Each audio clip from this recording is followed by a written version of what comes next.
Je veux. Je veux. Je veux faire ce que je veux. Je veux jouer la pantomime, même la comédie. Je veux danser nue si le maillot me gêne et humilie ma plastique. Je veux me retirer dans une île s'il me plaît. Ou fréquenter des femmes qui vivent de leur charme, pourvu qu'elles soient gaies, fantasques, voire mélancoliques et sages, comme sont souvent les femmes de joie. Je veux écrire des livres tristes et chastes où il n'y aura que des paysages, des fleurs, du chagrin, de la fierté et la candeur des animaux charmants qui s'effraient de l'homme. Je veux sourire à tous les visages aimables et m'écarter des gens laids, sales et qui sentent mauvais. Je veux chérir qui m'aime et lui donner tout ce qui est à moi dans le monde, mon corps rebelle au partage, mon cœur si doux et ma liberté. Je veux. Je veux.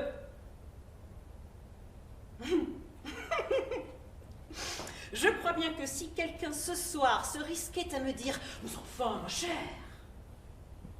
eh bien, je le tue. Ou je lui ôte un œil. Ou je le mets dans la cave.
Il regardait depuis longtemps le remous des masques devant lui. Sa cagoule lui étreignait les tempes. Une douleur nerveuse naissait à la racine du nez. Mais il savourait, sans impatience, un état de malaise et de plaisir. Il avait erré dans tous les couloirs de l'opéra, bu la poussière argentée du parquet de danse et noué à son cou les bras indifférents d'une fille, très grasse, déguisée, comme par humour, en sylphide. Embarrassé de sa grande cape, son domino, trébuchant à la manière des hommes enjuponnés, ce médecin en cagoule n'osait pourtant retirer ni cape, ni capuchon, ni domino, à cause de son mensonge de collégien. Je passerai la nuit prochaine à Nogent, avait-il dit à sa femme la veille. On vient de me téléphoner et j'ai bien peur que ma cliente, tu sais, la pauvre vieille dame. J'avais une envie enfantine de ce bal, figure-toi. C'est ridicule, n'est-ce pas? Un homme de mon âge qui n'est jamais allé au bal de l'opéra. Très chéri. Très ridicule. Si je l'avais su, je ne t'aurais peut-être pas épousé. Elle riait. Il admirait son étroite figure rose, mate, allongée comme une dragée fine. Tu ne veux pas y aller, toi, au bal de l'opéra, vert et violet? Oh, même sans moi, si ça t'amuse, chérie. Et elle avait frémi d'un de ces longs frissons dégoûtés dont tremblaient ses cheveux, ses mains délicates, sa gorge dans sa robe blanche, à la vue d'une limace ou d'un passant très sale. Oh, moi, tu me vois dans une foule, livrée à toutes ses mains.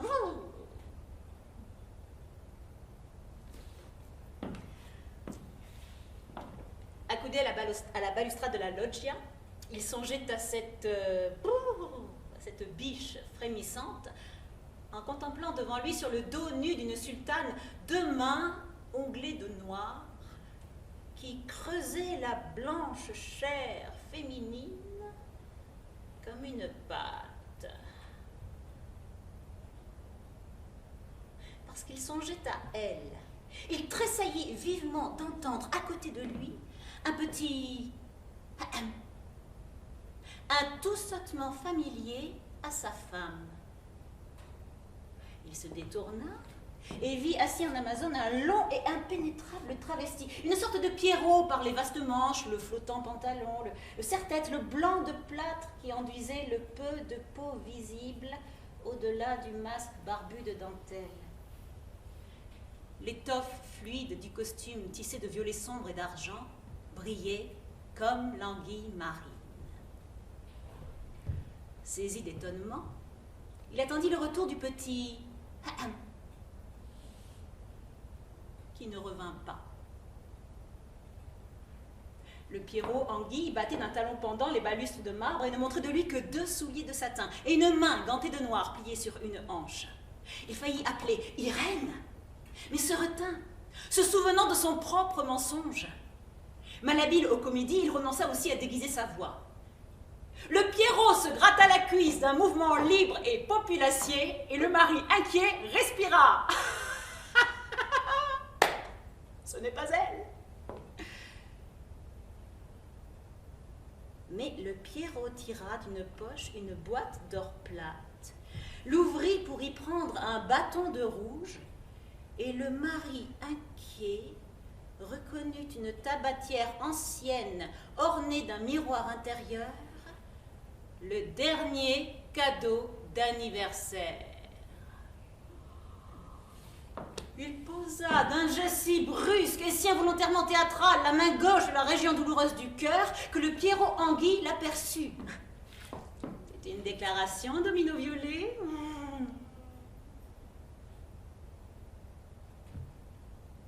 Il ne répondit pas. À demi étouffé de surprise, d'attente, de mauvais rêves, et écouta un long moment la voix à peine déguisée, la voix de sa femme.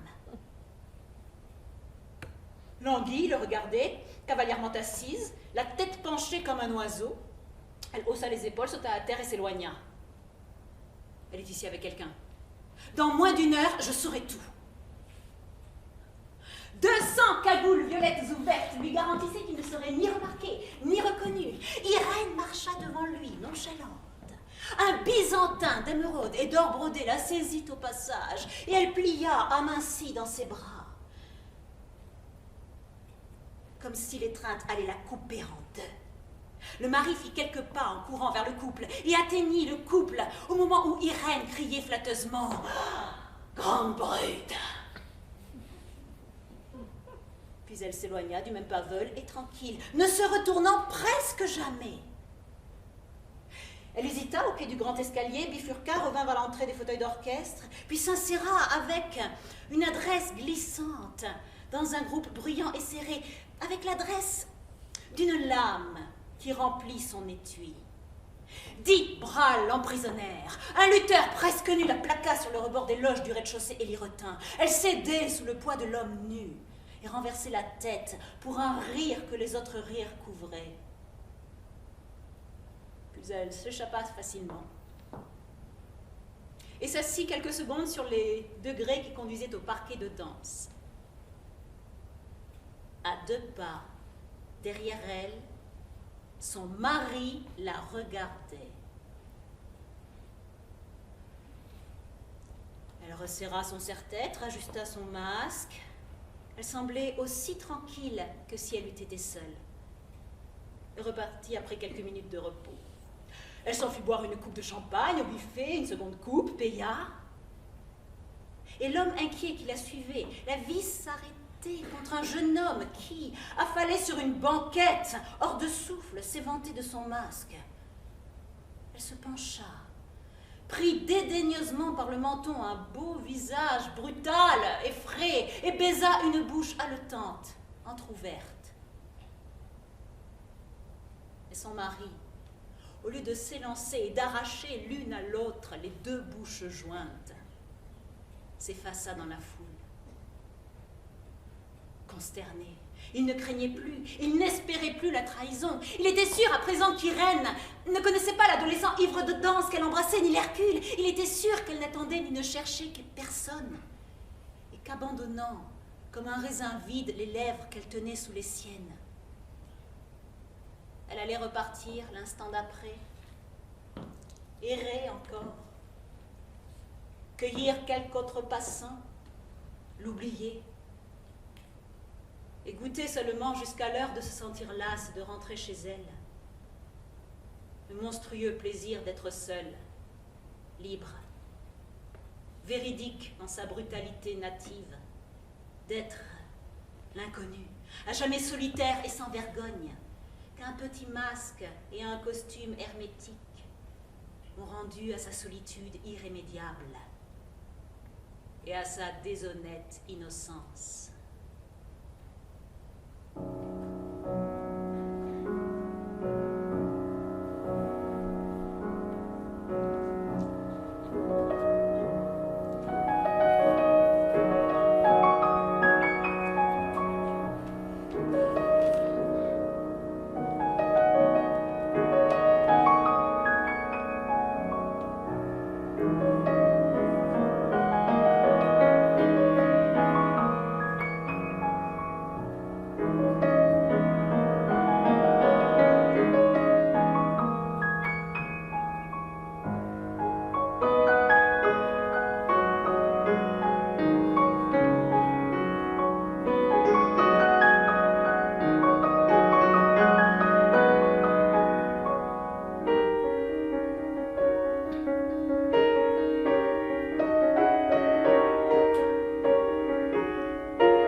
soudaineté chirurgicale de leur rupture le laissa stupide.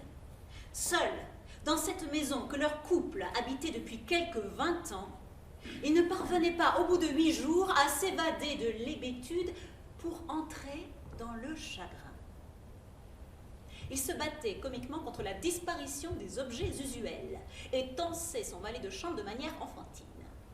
Mais enfin quoi, ces faux cols, on ne les a pas mangés. Et ne me dites pas qu'il n'y a plus de savon en bâton pour la barbe. Il y en avait 2 tubes là dans le placard de la salle de bain. Vous n'allez pas me faire croire que, parce que madame n'est pas là, qu'il n'y a plus de savon en bâton pour la barbe. Effaré de ne plus se sentir rappelé à l'ordre, il oubliait l'heure des repas. Rentrait sans motif, sortait pour fuir, barbotait au bout d'un fil qu'une main impérieuse de femme ne tendait plus. Il prenait ses amis à témoin, les offensait, gênait leur réserve d'hommes infidèles ou asservis. Mon cher, c'est incroyable. De plus malin que moi, il n'y comprendrait rien. Aline est partie. Elle est partie. Et pas seule, vous pensez? Elle est partie. Je le répéterai 100 fois que je n'arriverai pas à rien rajouter. Alors, il paraît que ce sont des choses qui arrivent à je ne sais combien de maris, mais que voulez-vous, je n'en reviens pas. Non, je n'en reviens pas.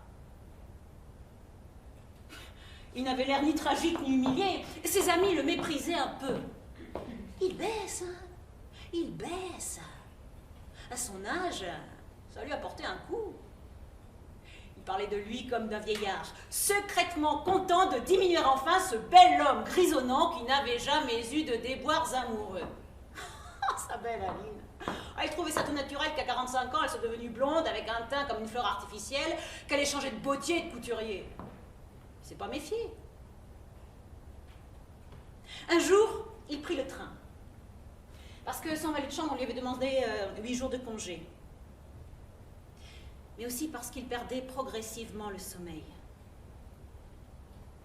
Il partit un soir, oubliant la maison de campagne achetée par lui 15 ans avant et meublée pour Aline. Il prit un billet pour une grande ville de la province. Un bon hôtel, un restaurant à bonne cuisine française, voilà mon affaire, hein, je ne vais pas en crever de cette histoire. Dépaysons-nous. Le voyage, la bonne chère. En route, il mirait dans la glace du compartiment sa taille encore droite. Pas mal. Pas mal. Fichtre, non, je n'en crèverai pas. À l'hôtel, il demanda la même chambre que l'an passé. Vous savez, une rotonde avec une jolie vue sur la place. Puis il soupa de viande froide et de bière et se coucha comme la nuit allait s'achever. Couché sur le dos, il calculait dans l'obscurité la place oubliée de la grande baie en rotonde. Et en effet, il chut brusquement quelques secondes dans le sommeil et s'en éveilla, sans remède, pour avoir inconsciemment ménagé d'un recul de jambes la place de celle qui, absente maintenant le jour et la nuit, revenait fidèlement à la faveur du sommeil. Il s'éveilla, prononça la phrase conjuratoire. « Allons, voilà bientôt le jour, un peu de patience. » Et il entendit sur la place le vacarme cordial et comme enroué des seaux de bois cerclés de fer et le ploc des gros pieds patients des chevaux. Tout à fait le bruit de ces écuries à Fontainebleau. Lors de ce voyage que nous fîmes, le lever du jour nous découvrait un... Et ces écuries, c'est exactement le... Il s'assit, se retourna, exigea de nouveau le sommeil. D'ailleurs, les chevaux et les seaux se taisaient. D'autres bruits plus discrets montèrent par la fenêtre ouverte. Il distingua le son plein et mat de pots de fleurs qu'on décharge d'une voiture, une pluie légère d'arrosage sur des plantes et le choc doux de grandes brassées de feuillage jetés à terre. Marcher aux fleurs, à Strasbourg, lors de ce voyage que nous fîmes, le lever du jour nous découvrait un charmant marché aux fleurs. Elle disait qu'elle n'avait jamais vu de cinéraire si bleu que...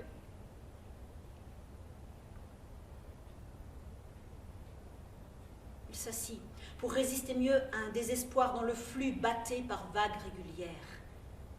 Un désespoir nouveau, tout frais, inconnu. Le vol des premières hirondelles sifflantes perfora l'air. C'est le petit matin de Côme. Les hirondelles qui suivaient la barque du jardinier, chargée de fruits et de légumes, dont l'odeur montait par notre croisée à la villa d'Est. Mon Dieu, prenez-en pitié. Il eut encore la force de rougir d'une prière à peine commencée, bien que le mal de la solitude et du souvenir le courba sur son lit comme un homme atteint à la poitrine. 20 années. Toutes les aubes de 20 années, versées sur la tête d'une compagne endormie ou veillant à son flanc, ses cris d'oiseaux, ses reflets pâles ou vifs, ses perles de pluie.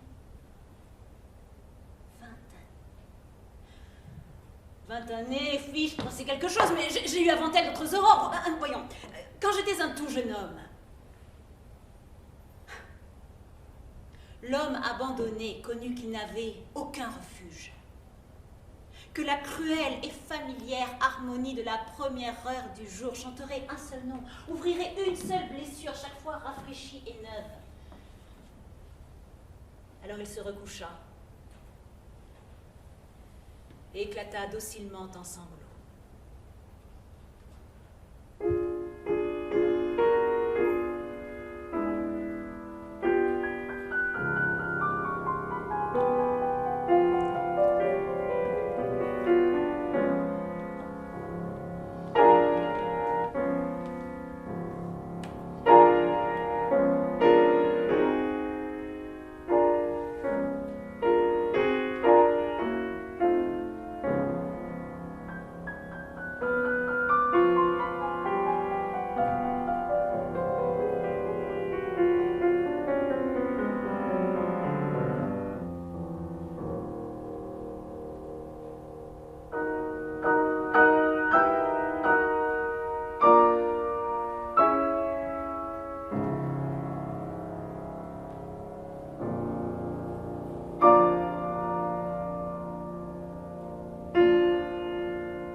lorsque la grille se fut refermée et que la lanterne dansa devant nous au point d'un jardinier, nous sentîmes que le bon gîte était tout proche.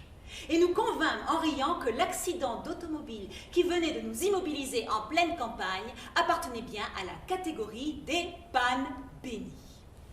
Il se trouva en effet que le châtelain conseiller général qui accueillit sur le perron 2 voyageuses mouillées et inattendues connaissait un peu mon mari, et sa femme se souvenait m'avoir rencontré à des concerts dominicaux. Une grande gaieté bavarde se leva autour du premier feu de bois de la saison, et nous dûmes accepter, Valentine et moi, l'encade de champagne et de viande froide. Une grande gaieté bavarde se leva autour du premier feu de bois de la saison.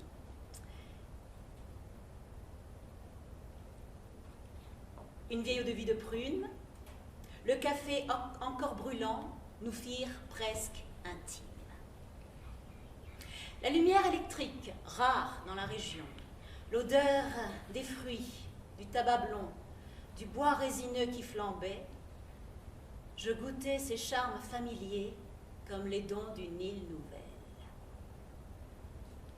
Monsieur B, carré, grisonnant à peine, avec un joli sourire de méridional à dents blanches, retenait mon amie Valentine et je causais avec Madame B moins que je ne la regardais. Blonde, mince, habillée comme elle eût été pour un dîner élégant et non pour recevoir des automobilistes égarés, j'étais frappée par des yeux si clairs que le moindre reflet vif les dépossédait de leur bleu pâle. Je me demandais si ce visage tout entier ne devait pas à ses yeux trop clairs son air d'absence, de vide amabilité, son sourire parfois somnambulique. Somnambule, en tous les cas, singulièrement attentive à tout ce qui pouvait nous plaire, et abréger les 2 ou 3 heures que notre chauffeur, aidé par le mécanicien de M. B, emploierait à réparer la voiture.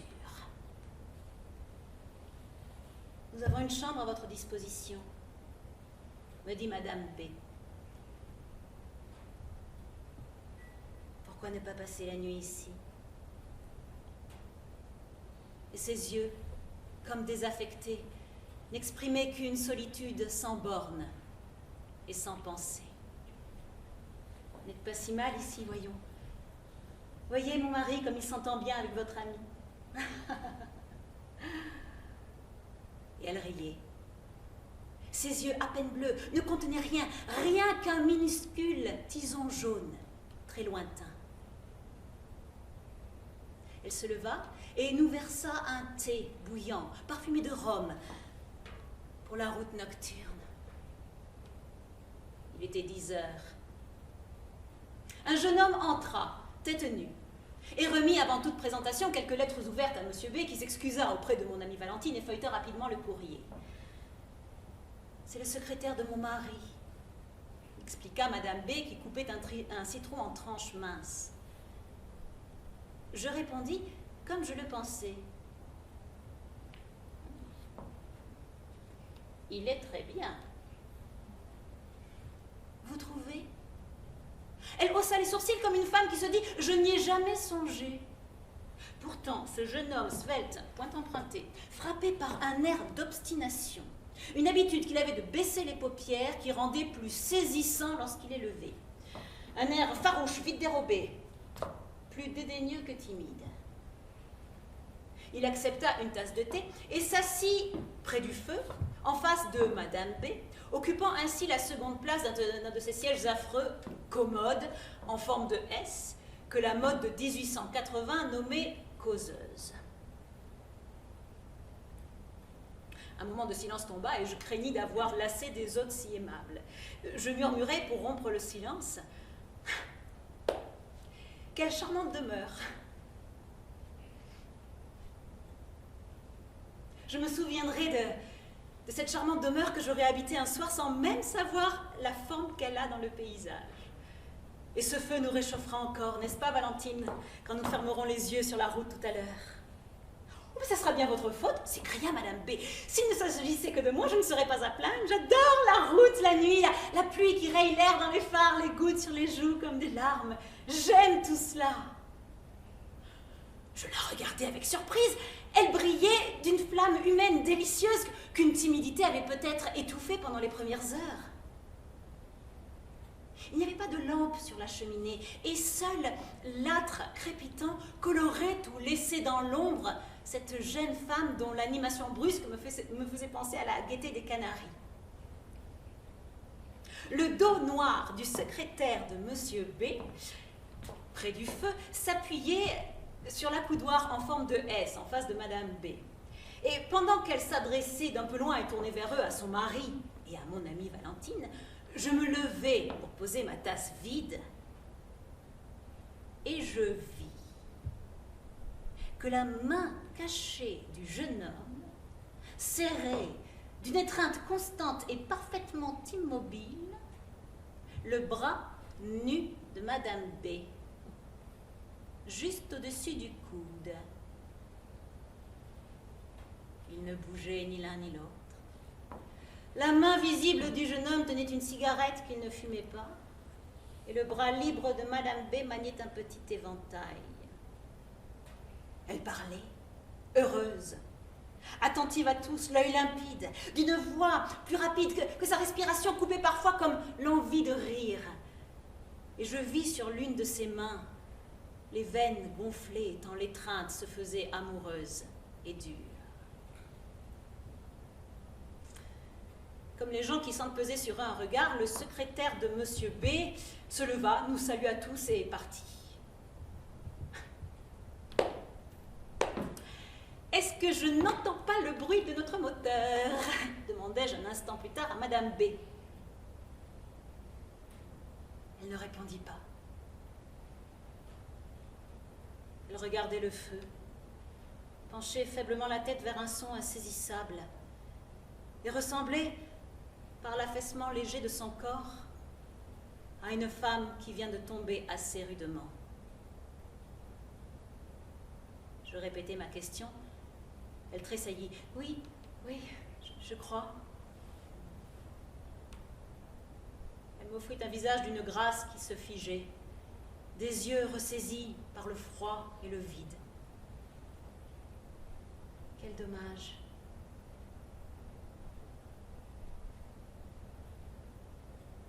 Nous partîmes, emportant les roses d'automne et les dahlias noirs. Monsieur B marchait près de l'automobile, qui démarrait lentement jusqu'au premier détour de l'allée. Madame B se tenait debout sur le perron éclairé, souriant d'un visage qu'abandonnait la passagère certitude de vivre. L'une de ses mains, remontant sous l'écharpe transparente, serrait au-dessus du coude son bras nu.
Il s'était endormi sur l'épaule de sa jeune femme. Et elle supportait orgueilleusement le poids de cette tête d'homme, blonde, sanguine, aux yeux clos. Il avait passé son grand bras sous le torse léger, sous les reins adolescents, et sa forte main reposait à plat sur le drap, à côté du coude droit de la jeune femme. Elle sourit de voir cette main d'homme qui surgissait là toute seule, éloignée de son maître. Puis elle laissa errer ses regards dans la chambre à demi éclairée. Trop heureuse pour dormir. En effet, depuis 15 jours, elle goûtait la joie d'habiter avec un inconnu dont elle était amoureuse. Rencontrer un beau garçon, jeune veuf, entraîné au tennis et à l'aviron, l'épouser un mois après. Son aventure conjugale n'enviait presque rien à un enlèvement. Un tressaillement parcourut le corps endormi qui reposait à côté d'elle, et elle resserra son bras autour du cou de son mari avec l'autorité charmante des êtres faibles. Il ne s'éveilla pas, comme il a les cils longs. Elle loua aussi en elle-même la bouche, lourde et gracieuse, le teint de brique rose, jusqu'au front, ni noble, ni vaste, mais encore pur de rides. La main tressaillit à son tour et elle sentit vivre sous la cambrure de ses reins le bras droit sur lequel elle pesait tout entière. Oh, je suis lourde. Je voudrais me soulever et éteindre cette lumière, mais il dort si bien.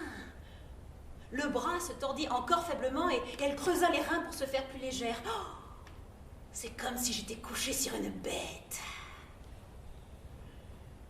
Elle tourna un peu la tête et regarda la main posée à côté d'elle. Comme elle est grande. C'est vrai qu'il me dépasse de toute une tête. La lumière, glissant sous les bords d'une ombelle de cristal bleuâtre, butait contre cette main et rendait sensibles les moindres reliefs de la peau, exagérait les nœuds puissants des phalanges, les veines que la compression du bras engorgeait. Quelques poils roux, courbés tous dans le même sens, comme des épis, sous le vent.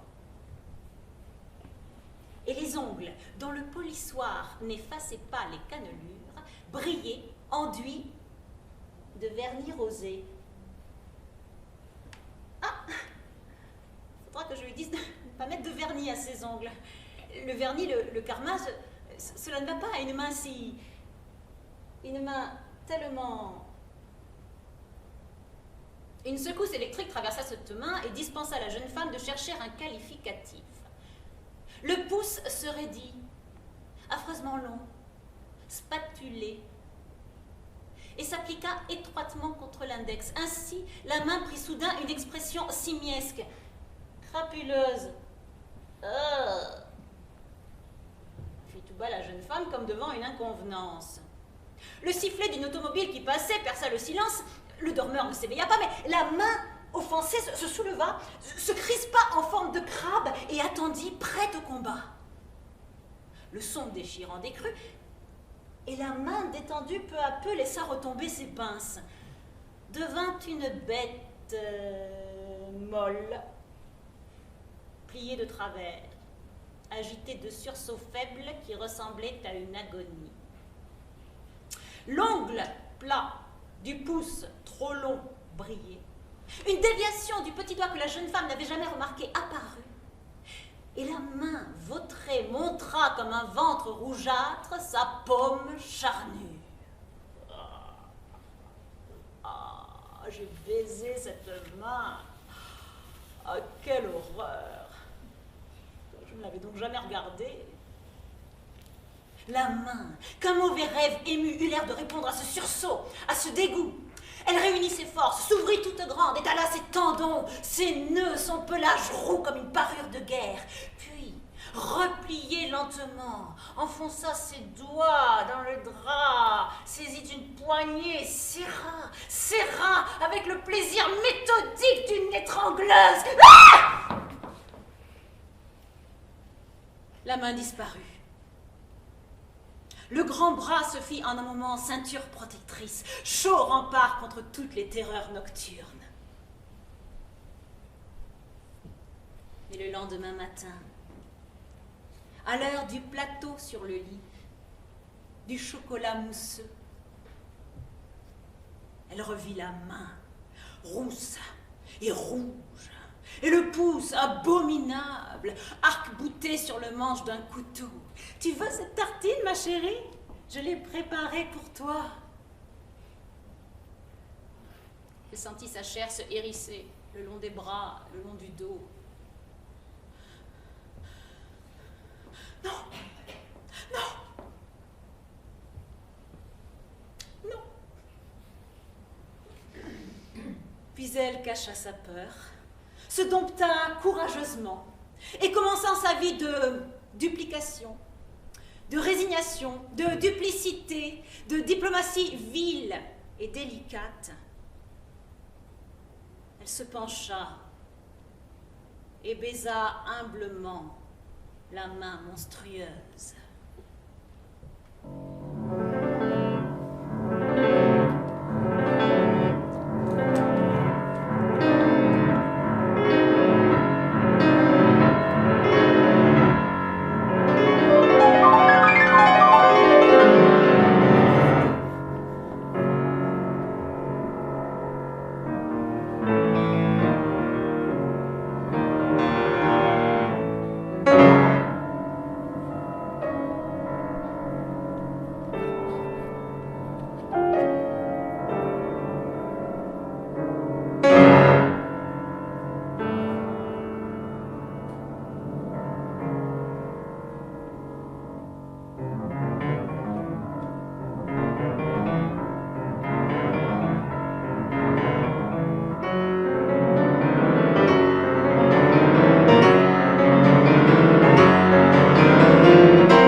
tout blanc, tout nu. Ceux qui viennent nous voir le regardent tranquillement et ne détournent pas les yeux d'un air complice, car il est marqué, au milieu, d'un seul vallon moelleux, comme le lit d'une jeune fille qui dort seule. Ils ne savent pas. Ils ne savent pas, ceux qui entrent ici, que chaque nuit, le poids de nos deux corps joints creuse un peu plus, sous ce linceul voluptueux, ce vallon, pas plus large qu'une tombe. Il embaume, rigide et blanc, comme le corps d'une bienheureuse défunte. C'est un parfum compliqué qui surprend, que l'on respire attentivement avec le souci d'y démêler l'âme blonde de ton tabac favori, l'arôme plus blond de ta peau si claire et ce santal brûlé qui s'exhale de moi. Mais cette odeur d'herbes écrasées, qui peut dire si elle est mienne ou tienne? Je gis sans mouvement, la tête sur ta douce épaule. Je vais sûrement jusqu'à demain descendre au fond d'un noir sommeil. Un sommeil si têtu, si fermé, que les ailes des rêves le viendront battre en vain. Je vais dormir. Attends seulement que je cherche pour la plante de mes pieds qui fourmille et qui brûle une place toute fraîche. Tu n'as pas bougé. Tu respires à l'entrée, mais je sens ton épaule encore attentive à se creuser sous ma joue. Dormons. Les nuits de mai sont si courtes. Malgré l'obscurité bleue qui nous baigne, mes paupières sont encore pleines de soleil, de flammes roses, d'ombres qui bougent balancées. Et je contemple ma journée les yeux clos, comme on se penche derrière l'abri d'une persienne sur un jardin d'été éblouissant. Comme mon cœur bat, j'entends aussi le tien sous mon oreille. Tu ne dors pas. Je lève un peu la tête, je devine la pâleur de ton visage renversé, l'ombre fauve de tes courts cheveux. Tes genoux sont frais comme des oranges. Tourne-toi de mon côté pour que les miens leur volent cette lisse fraîcheur. Ah, dormons. 1000 fois 1000 fourmis courent avec mon sang sous ma peau. Dormons, je le veux. Je ne puis dormir. Mon insomnie heureuse palpite, allègre. Et je devine en ton immobilité le même accablement frémissant. Tu ne dors pas. Tu espères que je dors. Tu resserres ton bras parfois autour de moi comme par tendre habitude, et tes pieds charmants s'enlacent aux miens. Le sommeil s'approche, me frôle et fuit. Il est pareil à ce papillon de lourd velours que je poursuivais dans le jardin enflammé d'iris. Tu te souviens?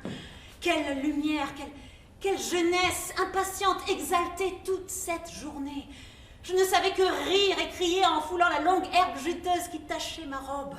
Ta tranquille joie veillait sur ma folie et quand j'ai tendu la main pour atteindre ces églantines, tu sais, d'un rose si ému, la tienne a rompu la branche avant moi et tu as enlevé une à une les petites épines courbes, couleur de corail, en forme de griffes.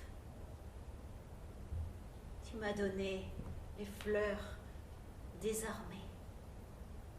Tu m'as donné les fleurs désarmées. Tu m'as donné, pour que je m'y repose, la place la meilleure à l'ombre sous le lilas de Perse. Tu m'as donné la crème du petit pot de lait, quand à l'heure du goûter, ma faim féroce te faisait sourire. Tu m'as donné le pain le plus doré, et je revois encore ta main transparente dans le soleil, levée pour chasser la guêpe qui grésillait, prise dans les boucles de mes cheveux. Tu as jeté sur mes épaules une mante légère, quand un nuage plus long, vers la fin du jour, a passé, ralenti, que j'ai frissonné, toute moite, ivre d'un plaisir sans nom parmi les hommes, le plaisir ingénu des bêtes heureuses dans le printemps. Tu m'as dit Reviens. Arrête-toi. Rentrons. Tu m'as dit... Ah, si je pense à toi, c'en est fait de mon repos. Quelle heure vient de sonner? Voici que les fenêtres bleuissent. J'entends bourdonner mon cœur, ou bien c'est le murmure des jardins là-bas. Tu dors? Non. Si j'approchais ma joue de la tienne, je sentirais tes cils frémir comme les ailes d'une mouche captive. Tu ne dors pas. Tu épies ma fièvre. Tu m'abrites contre les mauvais songes. Tu penses à moi comme je pense à toi. Et nous feignons, par une étrange pudeur sentimentale, un paisible sommeil. Bientôt la barre lumineuse entre les rideaux va s'aviver, rosir. Et je pourrai lire sur ton beau front, sur ton menton délicat, sur ta bouche triste, tes paupières fermées, la volonté de paraître dormir. Alors tu feindras de t'éveiller. Alors je pourrais me réfugier en toi avec des crispations, des soupirs excédés, des crispations qui maudiront le jour déjà venu, la nuit si longue à finir, le bruit de la rue. Car je sais qu'alors, si le bercement de tes bras ne suffit pas à me calmer, ton baiser se fera plus tenace, tes mains plus amoureuses, que tu m'accorderas la volupté comme un secours, comme l'exorcisme souverain qui chasse de moi le démon de la fièvre, de la colère, de l'inquiétude. Tu me donneras la volupté.